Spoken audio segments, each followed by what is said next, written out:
Thank you and good morning. It's really an honor to be here this morning and be able to share some thoughts and some perspectives. First, I just wanted to extend my sincere thanks to the CCDCOE, really for your leadership and vision bringing together forums like this. It's, like you mentioned yesterday, Jaak, you're a small organization, but I would argue a bit of a sports buff. You hit well above your weight, if you will. So well done. It's great to see the caliber of talent you bring together each year. And so just keep up the tremendous work. And it's a topic of such importance to us all. It's good to see the whole team come together and be able to share perspectives. I know I speak for all of the conference participants. We also appreciate the hospitality of really the whole Estonian team here. I don't know, Jaak, you said that the weather was bad, but from my perspective, this is my first visit to Estonia, and we've had 3 days of really good weather, so you've got a long summer going on based on your comments yesterday, so well done, ordering up the good weather. So I'm pleased to really have the opportunity to share some perspectives on cooperating to strengthen cyber defenses. This is a topic that's important as it is timely. And so to be sure, strong cyber defenses are relevant to all of us because they can and do affect such things as military operations, economic development, national policy choices, and even our very notions of nation sovereignty. Towards this end, working together to improve national cyber defense mechanisms will strengthen regional stability and confidence and enable us to counter the influence of global competitors. The United States has long been committed to an open and reliable access to information. We believe in the United States that every nation's prosperity, liberty, and security depend upon it. The internet empowers us and enriches our lives by providing ever greater access to new knowledge, business, and services. In the U.S. military, computers, networks, information technologies, all types of systems are really involved in the ICT, are the underpinnings of our warfighting superiority. But the world is really changing and has been for some time. And as my counterpart from Japan highlighted, it's accelerating. The threats are accelerating at a dramatic pace. The arrival of the digital age has created tremendous challenges for the Department of Defense and the United States and our partners and allies. The open, transnational, and decentralized nature of the internet can also create significant vulnerabilities. We all depend on the cyberspace domain for nearly every essential civilian, commercial, and military function. Given this dependence, threats to our cyber defenses have the potential to be an urgent and unacceptable risk to any nation, its partners, and its allies. Today, we are engaged in a long-term strategic competition with aggressive revisionist powers. These bad actors are waging persistent campaigns in and through cyberspace to achieve asymmetric advantage. They steal technology. Many of the nations represented here, they steal technology, undermine our military advantages, threaten our critical infrastructure, disrupt our government and commerce, weaken our collective prosperity, and challenge our democratic processes. The scope, the pace, and the sophistication of the malicious cyber activity we're seeing around the world continues to rise. Although the consequences of any single intrusion or incident may be limited, in the aggregate, these coordinated malicious cyber campaigns form a strategic threat, where their objective is to win without waging war, operating below thresholds of our traditional response mechanisms or thresholds. These activities pose a long-term strategic risk to the United States, to our allies, and to our partners. Our fear is that in today's strategic environment, these state-sponsored campaigns of daily, malign cyber activity may divide and destabilize us. But with the challenge comes lots of opportunity. Our vision is to chart a new course for how our respective militaries and national governments confront these threats. Let me describe the approach we're taking in the United States to confront these challenges.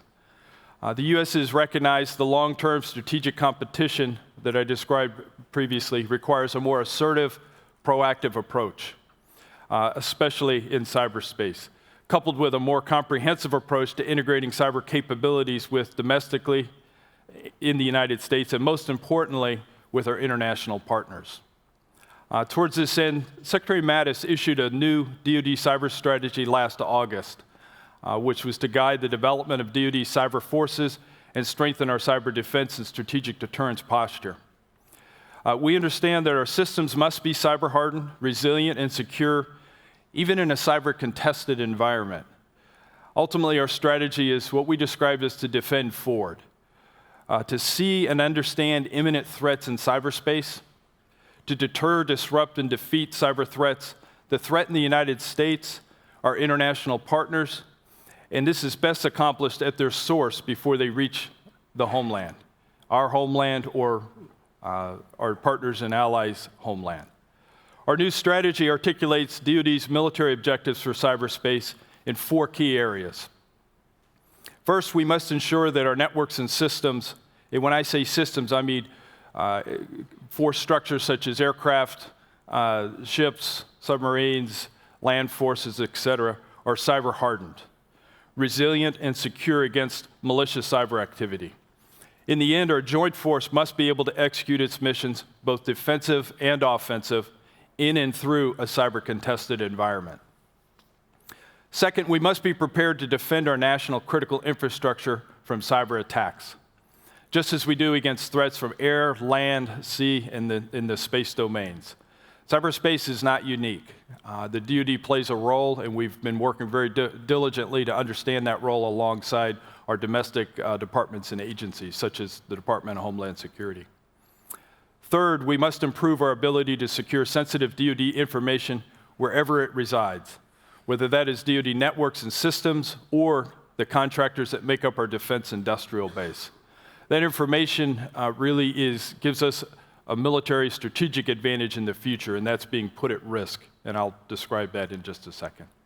And lastly, which is really the bedrock of our strategy, we must strengthen our partnerships around the world when it comes to countering emerging cyber threats. We understand this is really a strategic force multiplier. So that's both with international partners, industry, and then domestically inside the country in the United States alongside of our domestic partners, our department and agencies. For generations, the Western world has relied on close partnerships to counter the strategic threats from our adversaries. In this digital era, we are turning to this foundational principle. I believe Secretary Mattis expressed it clearly as we were developing the cyber strategy, our DoD cyber strategy, when he shared a personal perspective. And that was in over 40 years of military service that included a long legacy of combat experience.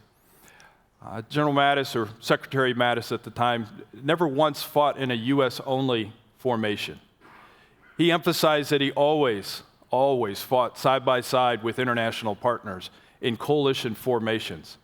So this concept, as we began to think about it, really applies in cyberspace.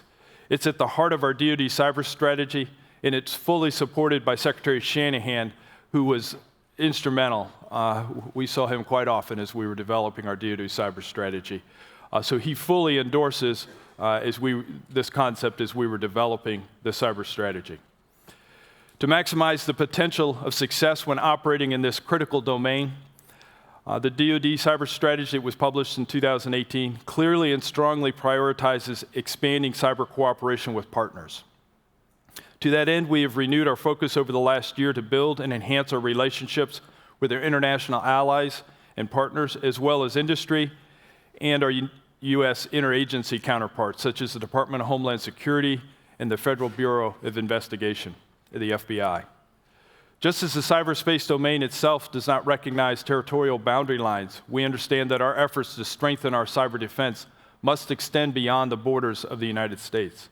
We strongly desire to closely partner with international partners and allies, building on partner nation skills, resources, capabilities, and I think most valuably is perspectives. We believe this enhances our mutual cybersecurity posture, both here in the region, in Europe, and around the world. We are working to improve our own competence in and resources for building partner capacity in cyberspace. Traditionally, we've done a great job, I think, in the force structure associated with combat operations, kinetic forces. This new security cooperation is a bit new for cyberspace, so we're working through that. Where necessary, we seek to reinforce existing information sharing mechanisms and develop new ones. We think this is foundational to our success. It is from a foundation of robust international information sharing relationships that we will increase our collective cyber defense posture. Additionally, the United States wants to improve how we train, exercise, and operate alongside partners in the region and on the world globally to improve our collective cyber capabilities. As part of broadening our coalition of close cyber partners, we will continue to advocate for our allies and partners to secure their domestic telecom networks and supply chains, similar to the direction that the Japanese have just articulated previously to this talk. By making informed decisions today to avoid mortgaging really their nation's security in the future. The DoD will also continue to work alongside our domestic and foreign partners to promote international commitments related to appropriate behavior in cyberspace, including the peacetime norms adopted by all nations in the United Nations. We also seek to develop and implement cyber confidence building measures, or CBMs. Above all, the U.S. government advocates for responsible state behavior in cyberspace during peacetime, so we also press our global partners to hold states that are acting irresponsibly in cyberspace accountable for their actions. And we see that as the baseline as the norms of responsible state behavior in cyberspace that's been articulated by the United Nations. Consequently, along with international partners in this effort, we're working to enhance our combined ability to attribute, indict, demarche, sanction, or when appropriate, impose consequences against states or non-state actors that conduct malicious and destabilizing behavior in cyberspace, which are outside the accepted international norms of state behavior. If you think about deterrence structures, just traditional deterrence structures, we think they apply to some extent. It's a bit more challenging in cyberspace because there's so many different actors. The spectrum of conflict, if you will, both through peacetime into conflict, is a challenging environment. But when you think about deterrence by denial, good cybersecurity, or deterrence by consequences, which is what we're referencing here, or strategically communicating, all of them apply when it comes to strategic deterrence in cyberspace. We recognize that cyberspace is a man-made domain, and in many ways, private companies are on the front lines of nation-state competition in cyberspace. The theft of sensitive DoD information from our defense industrial-based partners is something that puts our future military technological advantage at risk. In recognition of this fact, DoD continues to work with industry and alongside our sister departments and agencies across the U.S. government to build and strengthen trusted relationships with private sector entities. Our focus is to implement world-class cybersecurity protections and to improve how we share cyber threat information, whether it be threats to our critical infrastructure, theft of intellectual property, or malign influence designed to destabilize domestic and international institutions. Likewise, we are also leveraging commercial cybersecurity practices and innovations in order to bring them into the U.S. government. It's a long-standing policy to include the Department of Defense. Many of the commercial standards and approaches for workforce training, certification, cybersecurity, and cyber defense serve as an ideal foundation for our military missions. Domestically, we've also focused on how our cyber forces operate alongside our interagency partners in the homeland in a supporting role. And this is new, because in the past there was a bit confusion as to whether the DoD would be involved in supporting defense and security of our critical infrastructure. We've now articulated that the DoD does have a role in a supporting mechanisms to the other departments and agencies. Like our traditional response to incidents such as natural disasters, terrorist attacks, or other physical attacks, DoD is collaborating with the Department of Homeland Security and other sector leads in order to secure and defend homeland from cyber threats, including cyber attacks on critical infrastructure systems.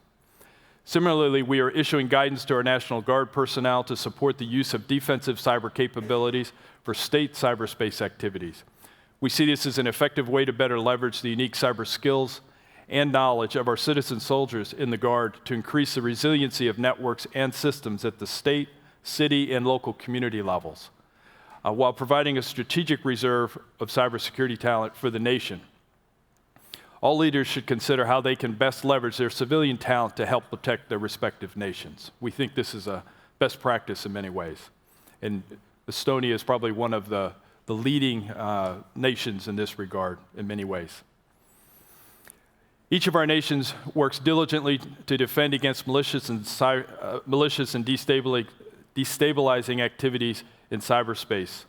Unfortunately, the current reality is that our defenses may not be robust enough and are certainly not sufficiently integrated with or informed by international partners and allies. Our adversaries take advantage of this fact. Today, tomorrow, and for the foreseeable future, malign cyber actors are taking more aggressive and more disruptive actions in cyberspace. Clearly, our national interests are under attack in cyberspace, and the level of risk is growing at an increasing rate as we passively endure these attacks. History is a powerful teacher. One of the timeless lessons is that nations are stronger when they stand together, united collectively against common threats. The emerging cyber threats that we face in our respective homelands are no exception. That is why the United States believes that a more reasoned, sensible approach to these emerging cyber threats includes strong multilateral collaboration. The frameworks among like-minded nations would be the bedrock of that collaboration. Frameworks that enable proactive, risk-informed actions in order to secure and defend our shared interest. Our collective responses will help blunt the actions of malicious actors, strengthen international structures of deterrence, and ultimately reduce the risk of miscalculation by our adversaries. Together as a group of like-minded partners, we have an opportunity to shape our future. As my Navy friends would say, it will require us to stand the watch together and look beyond our own borders in order to see, understand, and defend against cyber threats emanating from around the world. To be clear, the United States stands ready to work alongside our partners and allies to make this a reality. Collectively, with focus and hard work, I'm confident that we will strengthen our collective cyber defenses and be able to deter, disrupt, and defeat cyber threats before they threaten our collective national interest. Again, thank you to the CCDCOE for your vision and support. I look forward to continuing the work ahead. We've got a lot of work ahead of us. It's been an honor to join you today, and I look forward to the discussions afterwards. Thank you.